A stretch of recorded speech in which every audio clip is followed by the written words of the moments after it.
Hello, my name is Simon Norman, and in this video I'll be highlighting and demonstrating the importance and use of proper sound design and sound editing in film and media.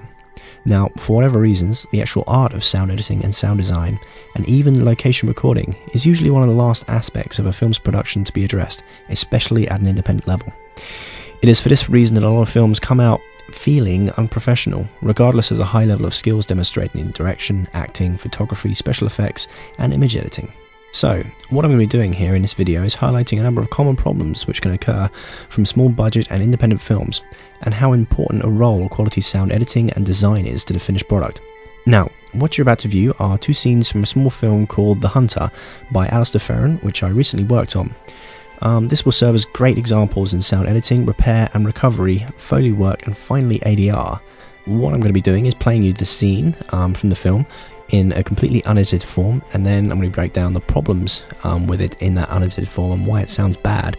Then I'm going to play it to you again in an edited form and explain to you exactly what was done. Now, what you're going to find is notes scrolling at the bottom of the screen, dictating what was done, where the problems are, and where the fixes were applied. Okay, so let's go.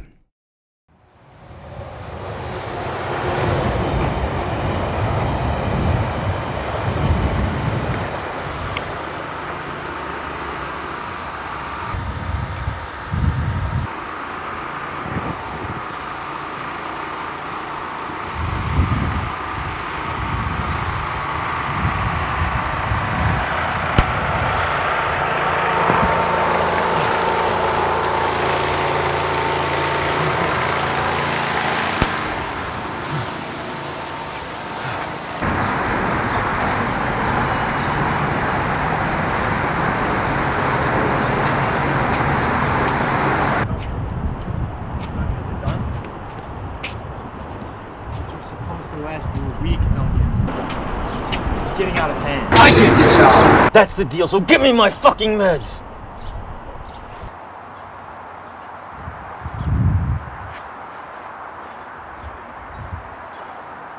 I'm sorry, Kettle. It's just taking all I've got, killing those things. Okay, just go clean yourself up. Come back and see me. I'll have your medication and we can talk about what's next. Alright. I'll be ready in an hour.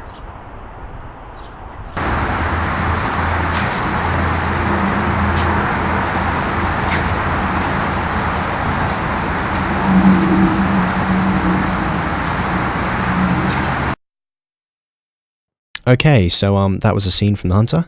Now, the main problems we faced here were the dialogue from the character Kettle, the priest character.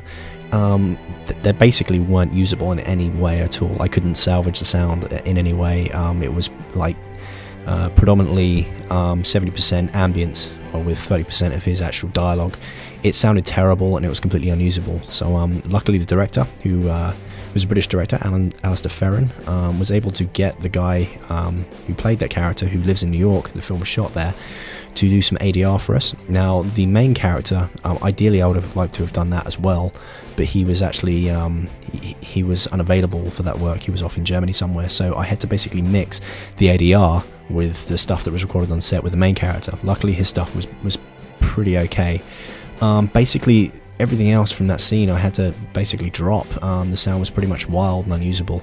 It was very, very brittle. The difference in recording levels used for each bit were just way too varied. So what I ended up actually doing was completely rebuilding the scene, about 92% of the entire thing, with Foley. That included every footstep, the rustling of the clothes, all the little details down to the manipulation of the prop, which was the drugs and the little case for it, throwing that between different characters. Panning and moving the characters around in different spaces, and then also matching the tone of the background noise, the ambience that I had to put in, with the noise that was used, that was recorded with the main character's dialogue. I had to kind of match that and make it sound like it all fit together and it all sank and felt correct, basically, and then also keep the scene smooth. Yeah, so I'll play you the edited version now, and you can see a difference.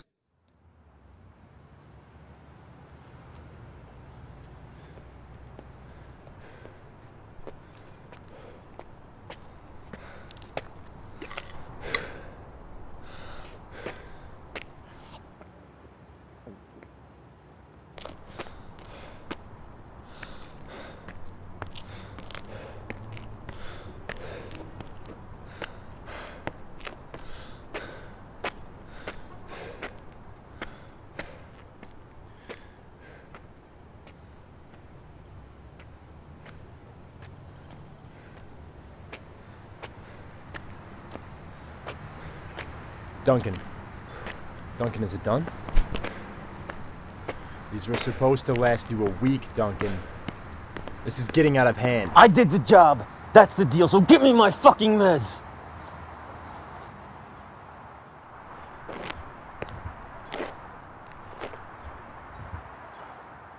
I'm sorry, Kettle. It's just taking all I've got, killing those things. Kid, just go clean yourself up. Come back and see me. I'll have your medication and we can talk about what's next. All right. I'll be ready in an hour.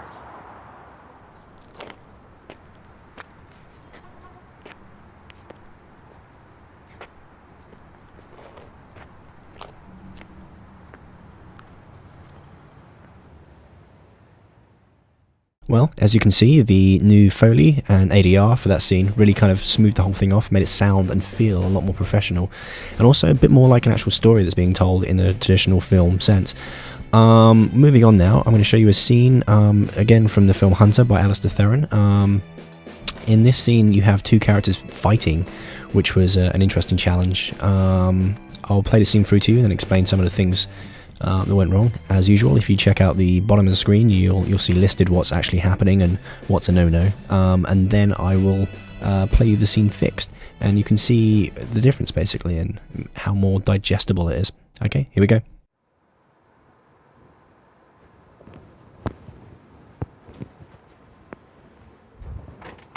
What the fuck, man? What do you think you're... Oh, fuck!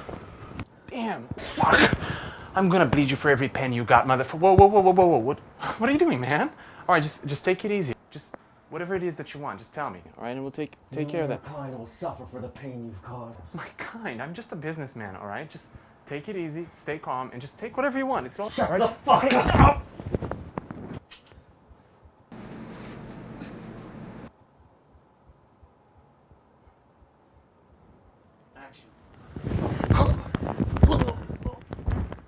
I knew you'd come. I knew you'd never stop! Made us into killers. Made us in your own image. Didn't you ever ask yourself why? Ah!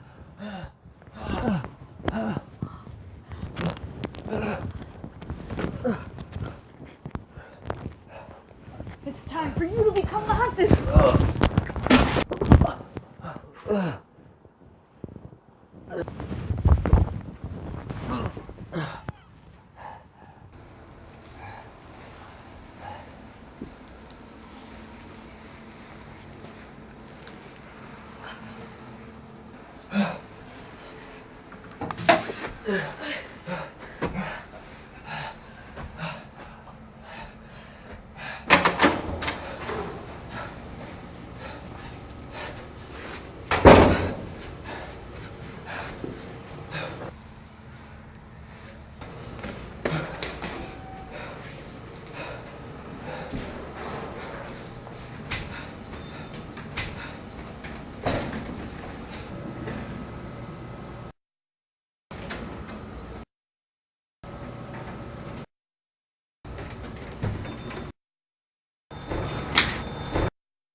Okay, you've seen the scene now, and as you can see, it's a pretty good example of independent guerrilla-style filmmaking, in that they didn't have access to a proper sound guy on set that day.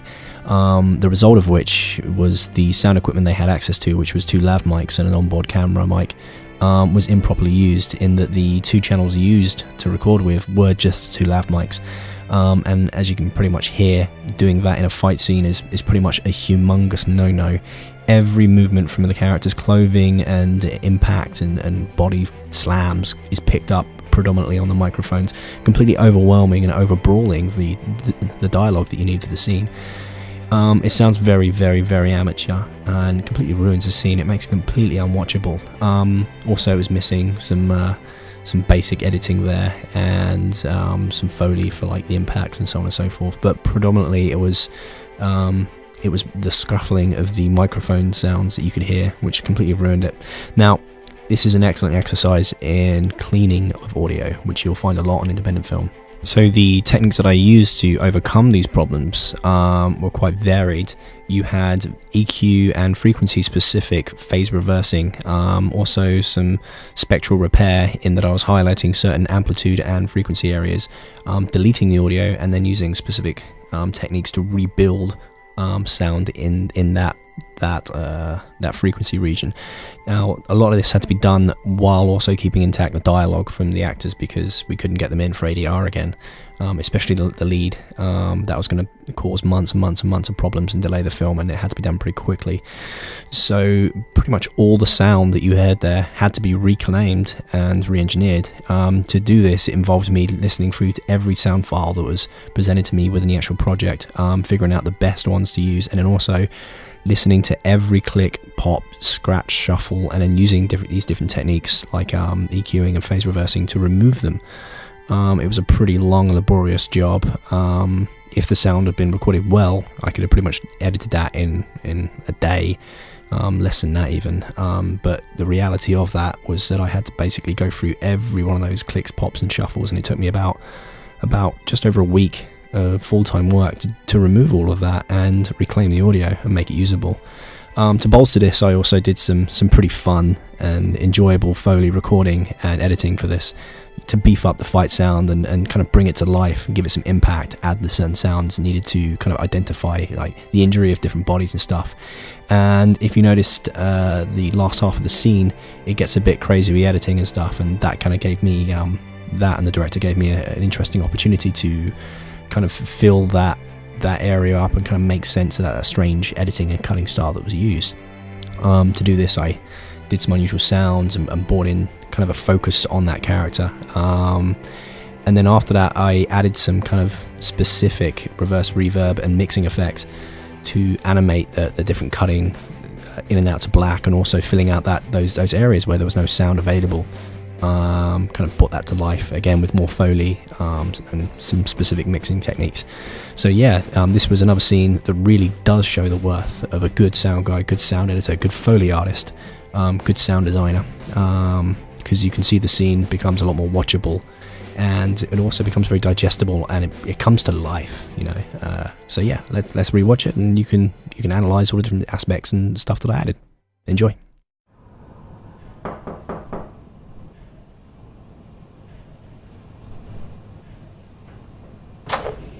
Fuck, man. What do you think? Oh, fuck. Damn. Fuck. I'm gonna bleed you for every pen you got, motherfucker. Whoa. What are you doing, man? All right, just take it easy, all right? Whatever it is that you want, just tell me, all right? And we'll take care of that. Your kind will suffer for the pain you've caused. My kind? I'm just a businessman, all right? Just take it easy, stay calm, and just take whatever you want. It's all Shut right. the fuck up!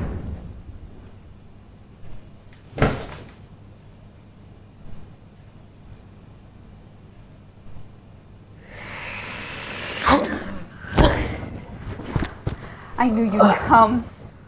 I knew you'd never stop. You made us into killers. Made us in your own image. Didn't you ever ask yourself why?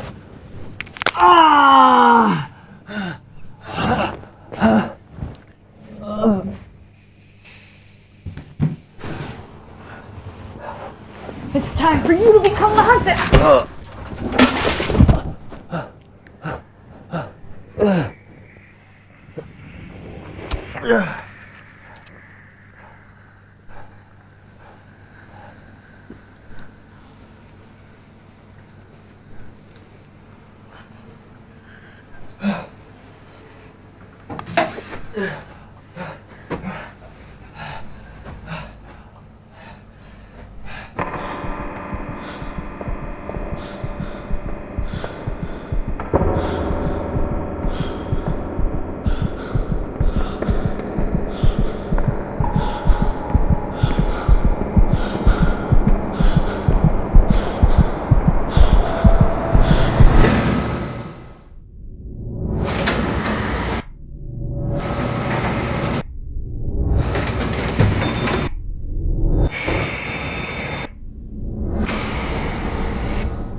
Okay, so that was the scene, edited with lots of sound repair going on there.